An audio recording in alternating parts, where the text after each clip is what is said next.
네, 지금 처음 제가 직접 타봤습니다. 여기도 이 터치패드가 하이글로시로 되어 있는데 터치 같은데 눌리는 느낌을 구현을 해놨어. 출발합니다.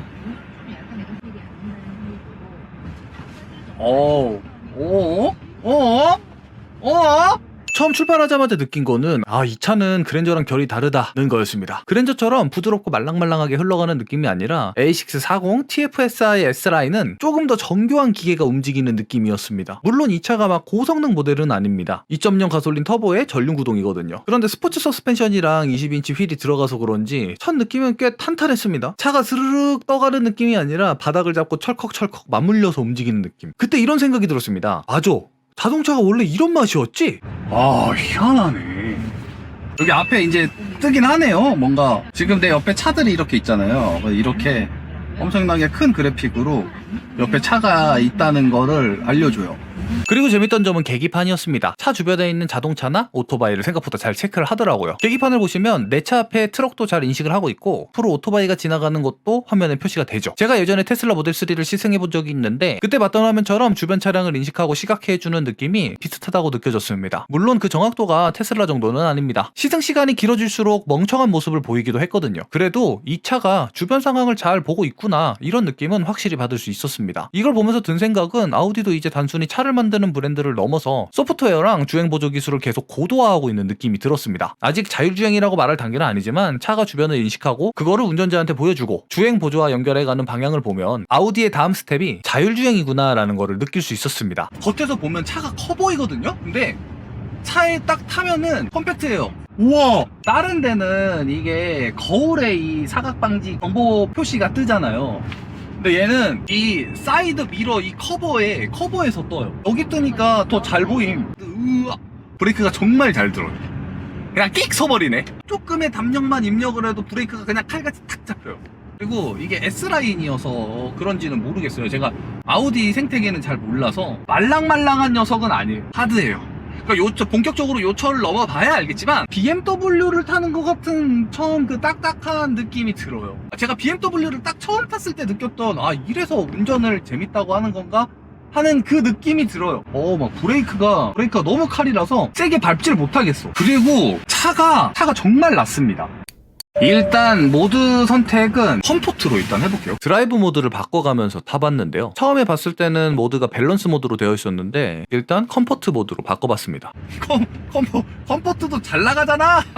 차 성향 자체가 그냥 잘 나가네. 컴포트 모드로 바꾸니까 확실히 엔진 반응이 부드럽게 전달이 되더라고요. 가속 페달을 밟았을 때 차가 바로 튀어나간다기보다는 일반 승용차처럼 자연스럽고 편하게 움직이는 느낌이 들었습니다. 특히 도심에서 많이 쓰게 되는 30km 정도까지는 기어가 변속되는 느낌도 거의 느껴지지 않을 만큼 엄청 부드러웠어요. GCT라 그런지 기어 변속이 되는 느낌을 잘 못 느끼겠더라고요. RPM도 되게 낮게 쓰면서 차가 조용하게 연비 위주로 움직이는 느낌이 들었습니다. 누군가에게는 이 느낌이 조금 둔하다? 답답하다? 멍청하다? 이렇게 느껴질 수도 있을 것 같습니다. 그런데 저처럼 평소에 영감님 운전을 하는 사람들한테는 오히려 이 컴포트 모드가 되게 잘 맞을 것 같아요. 제가 지금 타고 있는 그랜저랑도 엔진 반응이 가장 비슷하게 느껴진 모드가 이 컴포트 모드였습니다. 근데 여기서 살짝 불협화음 같이 느껴진 부분이 있었는데 컴포트 모드로 바꾸면 핸들도 가벼워지고 엔진 반응도 부드러워지고 차 전체가 편안한 방향으로 바뀌는 느낌이 들잖아요. 그러면 왠지 서스펜션도 같이 말랑말랑해져야 될 것 같은데 제가 탄 가솔린 A6 S라인은 컴포트 서스펜션이 아니라 S 스포츠 서스펜션이 들어간 모델이잖아요. 그래서 엔진 반응이랑 핸들은 되게 편해졌는데 노면을 받아들이는 하체 느낌은 여전히 되게 탄탄하기 때문에 이게 제가 지금 그랜저를 타고 있어서 더 이게 딱딱하게 느끼는 걸 수도 있을 것 같아요. 그랜저는 전체적으로 부드럽고 말랑말랑한 쪽에 가까운 차니까요. 그래서 저처럼 편안하고 부드러운 승차감을 원하는 사람이라면 S라인보다 컴포트 서스펜션이 들어간 트림이 더 잘 맞을 수도 있겠다라는 생각이 들었습니다. 그러니까 컴포트 모드가 편하기는 한데 하체까지 완전히 컴포트한 차는 아니었던 것 같아요.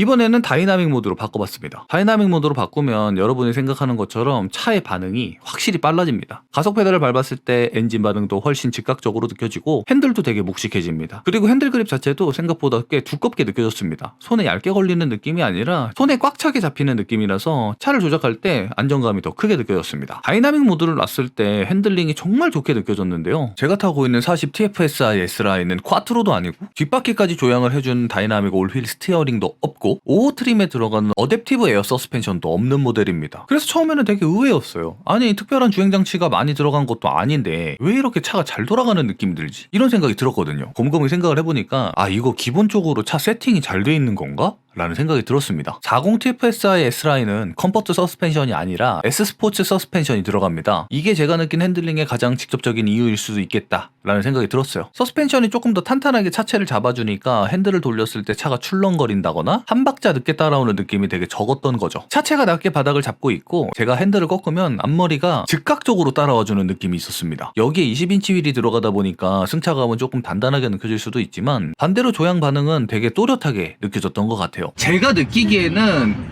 이 핸들을 정말 조금만 돌려도 바로바로 반응을 하는 느낌이랄까요? 그러니까 이 차가 흔히 말하는 그 기본기라는 게, 그 기본 하체 세팅이라는 게 정말 잘 돼 있는 차구나. 기본기가 이렇게 잘 짜여 있는 차는 허당치는 느낌이 없고 이렇게 느낌이 다를 수 있구나를 느낄 수가 있었습니다. 그리고 재밌었던 건 컴포트 모드에서는 약간 불협화음처럼 느껴졌던 S 스포츠 서스펜션이 다이나믹 모드에서는 완전히 궁합이 잘 맞는 느낌이 들었습니다. 컴포트 모드에서는 엔진 반응이 부드러운데 하체는 탄탄해서 조금 어색하게 느껴졌다면 다이나믹 모드에서는 엔진 반응, 핸들 무게, 서스펜션의 이 하드함이 서로 딱 맞아 떨어지는 느낌이 들었어요. 컴포트 모드에서는 크게 느껴지지 않았던 기어 변속의 느낌도 조금 더 전달이 되고 RPM도 적극적으로 쓰는 느낌이 들었습니다. 전문적으로 자동차를 리뷰하는 선생님들이 이 느낌을 표현한다면 다이나믹 모드가 이 차랑 궁합이 딱 맞아가지고 아스팔트를 쫀득하게 밟고 달린다라고 이런 식으로 표현을 할 것 같은데 심사장은 경박스럽기 때문에 경박스럽게 표현을 하면 뭔가 차가 방방대는 느낌이 들었습니다. 두쫑쿠 같은 느낌이랄까요? 이런 스포츠 성향의 모드를 좋아하시는 분들이라면 정말 좋아할 것 같은 그런 느낌입니다. 일단 운전 자체는 겁이 안 나요. 그냥 원래 탔던 차 같아. 운전하고 얼마 안 돼도 내가 그냥 계속 탔던 차처럼 자연스럽게 운전을 할 수 있게 돼요. 재밌어요. 간만에 막 그랜저를 탈 때 잊고 있었던 운전하는 재미가 맞아. 이런 재미였었지. 그리고 이제 다시 한번 요철 테스트. 저속으로 방지턱을 넘을 때랑 고속으로 달릴 때 서스펜션 느낌을 말씀드리면 앞에 비슷한 방지턱이 하나 더 있습니다. 요거를 건너보면 확실히 알 수 있겠죠. 이 스포츠 서스펜션이 제가 느끼기에 꽤 탄탄하다고 말씀을 드렸잖아요. 그래서 요철을 넘을 때 튀지 않을까 싶어서 살짝 걱정을 했는데 막상 넘어보니까 막 퍽하고 때리는 느낌은 아니었습니다. 가볍게 툭 넘고 그 다음에 차체 움직임을 빠르게 정리를 해주는 느낌이었는데 제가 느끼기에는 댐퍼 세팅이 충격 이후의 움직임을 길게 남기지 않고 빠르게 잡아주는 느낌이었습니다. 요철 느낌이 아예 없는 차는 아니에요. 그 충격이 지저분하게 오래 가지 않아요. 바로 잡아버립니다. 고속으로 달릴 때는 느낌이 또 조금 달랐는데요.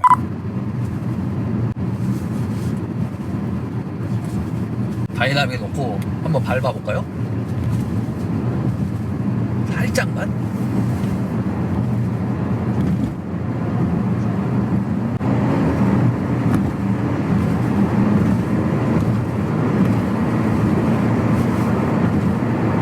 되게 요철이 많은데도 지금 고속이거든요? 요철이 많은데도 이 차체를 정말 잘 잡아주네. 차가 헐렁헐렁한 게 없어. 저속에서는 이 스포츠 서스펜션이 탄탄하게 느껴졌다면 속도가 올라갈수록 그 탄탄함이 오히려 안정감으로 바뀌는 느낌이었습니다. 고속에서 요철을 만나도 차가 출렁거린다거나 불안하게 흔들리는 느낌이 들지 않았고 차체를 낮게 잡고 안정적으로 지나가는 느낌이 있었습니다. 어른들이 하는 말 있잖아요. 차가 낮게 쫙 깔리고 가는 느낌. 그런 느낌이었어요. 그리고 속도가 올라갈수록 핸들도 더 묵직하게 느껴졌습니다. 그래서 차가 가볍게 날리는 느낌이 아니라 도로 위에 붙어서 가는 느낌이 들었어요. 그리고 실내가 또 조용하다 보니까 시각적으로도 차가 안정적이게 움직이는 게 느껴지고 청각적으로도 불안한 소음이 크게 올라오지 않기 때문에 전체적으로 되게 안정감이 있게 느껴졌습니다. 외부에서 봤을 때 A6는 생각보다 꽤 큰 차입니다. 옆에서 보여줄까요? 차가 진짜 커요. 디자인 때문에 그런지도 몰라도 되게 크게 느껴져요. 스펙시트를 보고 조금 신기했던 게 실제 크기만 놓고 보면 제가 타고 있던 그랜저랑 크기가 거의 차이가 나지 않더라고요. 그런데 막상 운전석에 앉아서 운전을 해보면 생각보다 금방 적응이 됩니다. 제가 이미 그랜저에 적응이 되어 있어서 큰 차에 대한 부담이 덜했던 것도 있을 거고요. 또 A6 자체가 시야가 답답하지가 않아서 실제 크기보다 부담스럽게 느껴지지 않았던 것 같습니다. 1열부터 살펴보면 확실히 이 차는 운전자 중심으로 모든 게 쏠려 있습니다. 디스플레이도 그렇고 센터 쪽 구성도 그렇고 차에 앉으면 이 차는 운전자가 집중을 할 수 있게 만드는구나 이런 느낌이 들어요. 그리고 하이글로시 소재가 꽤 적극적으로 쓰였는데요. 누군가에게는 이 급의 차에 하이글로시가 너무 많은 거 아닌가? 이렇게 느껴질 수도 있을 것 같은데 그런데 저는 오히려 마음에 들더라고요. 하이글로시를 이렇게 써가지고 이 정도로 고급스럽게 보이게 만들 수 있는 브랜드가 또 있을까 싶을 정도로 처음 봤을 때 실내 분위기는 굉장히 좋았습니다. 다만 걱정되는 건 역시 기스입니다. 처음에는 정말 예쁘지만 시간이 지나면 생활기스나 손자국이 많이 생기기 때문에 실차주 입장에서는 신경이 쓰일 수밖에 없을 것 같아요. 1열에서의 조작감은 조금 호불호가 있을 것 같았습니다. 보기에는 정말 예쁩니다. 디스플레이도 크고요. 하이글로시 마감도 적극적으로 쓰여서 처음 앉았을 때 미래적인 느낌은 확실히 있습니다. 그리고 터치 반응 자체도 빨랐습니다. 화면이 버벅거리는 느낌은 거의 없었어요. 그런데 문제는 반응 속도보다 직관성이 있습니다. 요즘 차들이 대부분 이런 방향으로 가고 있으니까 단순히 물리 버튼이 없어서 불편하다 이런 느낌은 아니고요. 물리 버튼이 줄어드는 건 이해가 됩니다. 실내를 깔끔하게 만들고 기능을 화면 안으로 모으는 방향이니까요. 다만 실제로 만져보면 원하는 기능을 바로 찾는 느낌은 조금 약했습니다. 자동차라 하면 누가 타도 쉽게 조작을 할 수 있어야 되는데 인터페이스가 굉장히 복잡하다고 느껴졌어요. 지금 나 오늘 날씨가 이제 엄청 더운데 에어컨을 이제 뭐 오토로 하면은 상관이 없거든요. 근데 내가 이거를 수동으로 조작하고 싶으면 메뉴 여기 선풍기 메뉴를 누르고 여기서 얘를 눌러야 돼요. 특히 에어컨 화면으로 넘어갈 때도 쓸데없는 애니메이션이 생각보다 길게 느껴졌습니다. 그러니까 기계 자체는 빠른데 조작의 흐름은 조금 답답하게 느껴지는 순간순간들이 있었어요. 운전 중에 뭔가를 좀 빠르게 조작을 하려면 익숙해질 시간이 필요해 보였습니다. 센터 콘솔도 되게 재밌었는데요. 수납 공간 자체는 솔직히 크지가 않아요. 되게 작고 빈약한 느낌이 있었습니다. 그 대신 이 암레스트 각도 조절이 굉장히 세밀하게 됩니다. 제가 원하는 높이에 딱 맞춰놓을 수가 있어서 운전 자세를 잡을 때 꽤 만족스러웠어요. 실내에 앉았을 때 드는 느낌은 확실히 고급차 느낌이 있습니다. 그런데 실내 공간은 외관 크기와는 조금 느낌이 달라요. 밖에서 보면 그랜저급 크기로 보이는데 실내에 앉으면 그 넓은 느낌은 아니었습니다. 그리고 차체도 낮지만 시트 포지션도 굉장히 낮게 느껴졌어요. 2열에도 한번 앉아볼까요? 제가 1열을 편하게 맞춰놓고 뒤로 가도 좁다는 느낌은 크게 들지 않았습니다. 실질적으로 무릎 공간은 주먹 하나 정도가 들어가는 느낌이었는데 1열 시트 뒤쪽을 이렇게 파놔가지고 체감상으로는 주먹 한 개 반 정도가 들어가는 느낌이었습니다. 그러니까 엄청 넓은 세단 느낌은 아니지만 패밀리 세단으로 쓰기에 부족하다는 느낌도 아니었습니다. 2열의 암레스트는 특별히 화려한 구성은 없었습니다.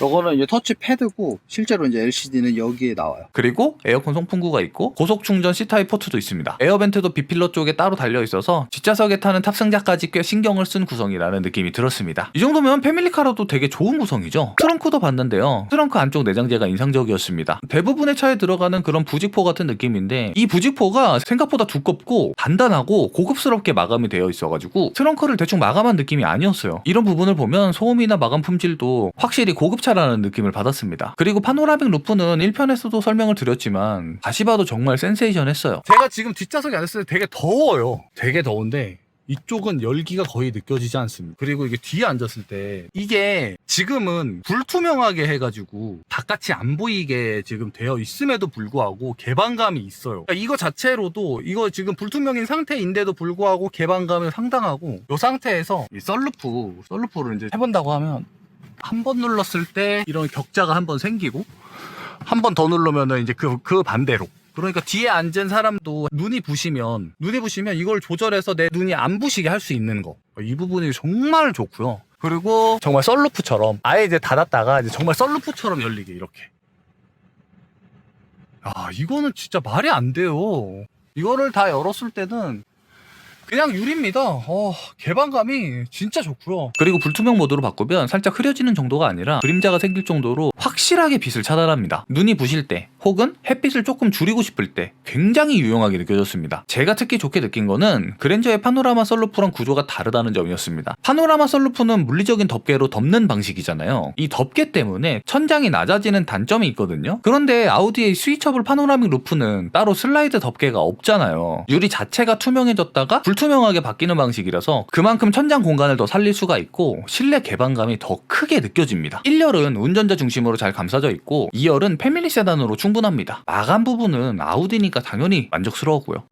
앰비언트 라이트도 역시 아우디는 기대를 저버리지 않았습니다. 처음에는 그냥 실내 분위기를 내는 조명 정도로 생각을 했거든요. 요즘 차는 대부분 앰비언트 라이트가 들어가니까 이것도 뭐 그냥 이쁘라고 넣은 조명이겠지 이렇게 생각을 했습니다. 그런데 실제로 타보니까 이게 단순히 예쁜 조명만은 아니었습니다. 신형 A6에는 아우디가 말하는 다이나믹 인터랙션 라이트가 들어가는데요. 자동차가 운전자와 탑승자에게 빛으로 정보를 전달해주는 기능입니다. 앰비언트 라이트는 조도 센서를 이용해서 어두울 때 켜지게 할 수 있고 설정에 따라 항상 켜둘 수도 있고 상황에 맞게 실내 분위기를 바꿔주는 역할도 합니다. 그런데 제가 처음 주행하면서 놀랐던 거는 깜빡이를 켰을 때였습니다. 깜빡이를 켜면 전면 앰비언트 라이트도 같이 깜빡거리면서 깜빡이가 작동 중이라는 거를 시각적으로 보여줍니다. 운전하다 보면 가끔 깜빡이를 켜놓고 까먹는 경우가 덜어 있잖아요. 앞에 대시보드랑 그 유리 사이에 그 검정색 부분에 이거를 넣을 생각을 하다니 그 부분을 활용하니까 시각적으로 정말 잘 보입니다. 그리고 더 좋게 느껴졌던 거는 후측방 경고였습니다. 영상을 보시면 주차해놓은 상태에서 뒤에 차가 지나가면 앰비언트 라이트가 빨간색으로 들어오면서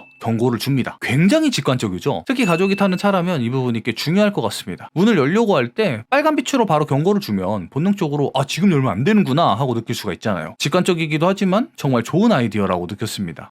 뱅앤올룹슨 사운드도 체험을 한번 해보죠. 뱅앤올룹스 사운드가 전 트림에 다 들어갑니다. 그리고 5호 트림은 여기서 한 단계가 더 올라가서 출력도 더 높고 헤드레스트에 스피커까지 들어가더라고요. 트림별로 사운드로 차별을 두지 않은 점이 마음에 드네요. 개인적으로 뱅앤올룹스는 정말 들어보고 싶었거든요. 제가 요즘 많이 듣는 코르티스의 레드레드를 한번 들어보겠습니다.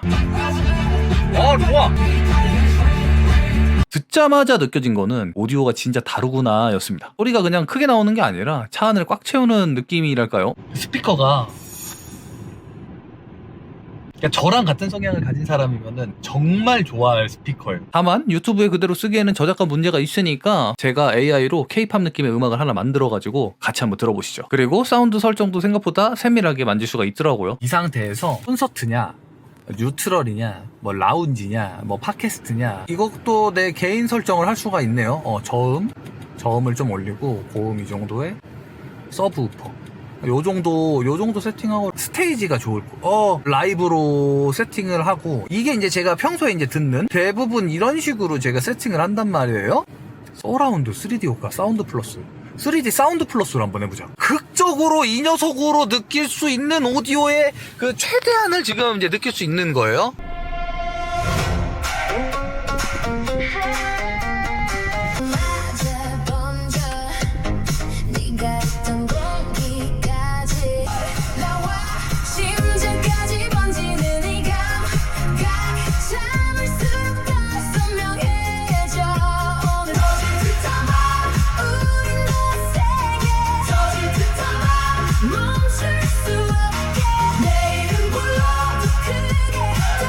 터질 것 같다.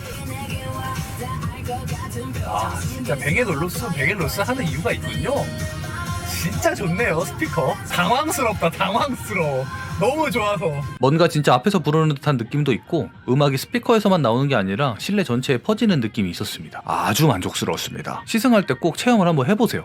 파크 어시스트 프로는 잘만 쓰면 꽤 편리한 기능 같았습니다. 전진주차, 후진주차, 측면주차까지 모두 지원을 하고요. 신형 A6는 앱을 이용해서 원격주차 보조도 가능하더라고요. 시승차여서 앱으로 원격주차까지 직접 써보지는 못했습니다. 그 부분은 조금 아쉬웠지만 그 대신에 차 안에서 사용할 수 있는 파크 어시스트 프로는 가능한 환경에서 최대한 사용을 해봤습니다. 일단 파킹을 할 수 있대요. 얘를 한번 눌러보자. 시작.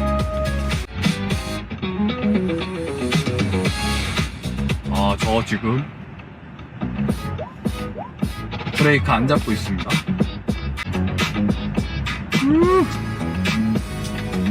아무것도 안 하고 있어요. 닿는 거 아니야? 뒷바퀴 닿는 거 아니야? 그럼 내가 사야 돼. 지금 약간 쫄아가지고 제가 브레이크를 밟기는 했거든요.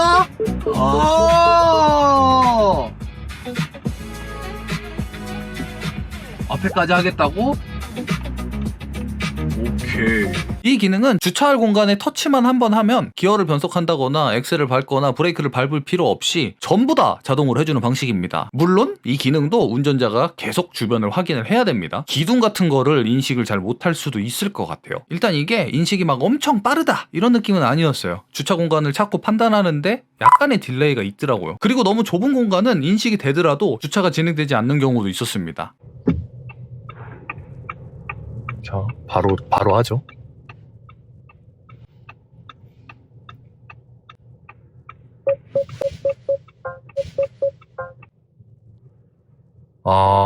너무 좁아서 취소됐어요.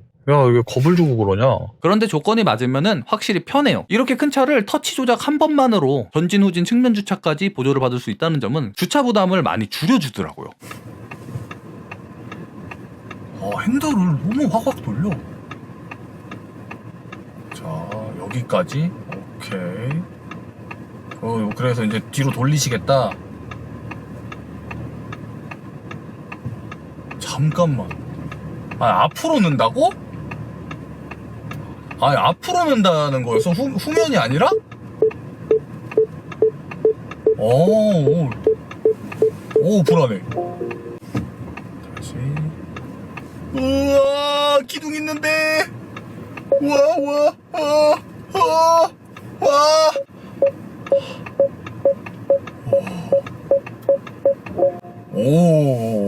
주차를 했습니다. 내려서 한번 봐볼까? 나 전면 주차를 했어. 되게 당황스러워, 너.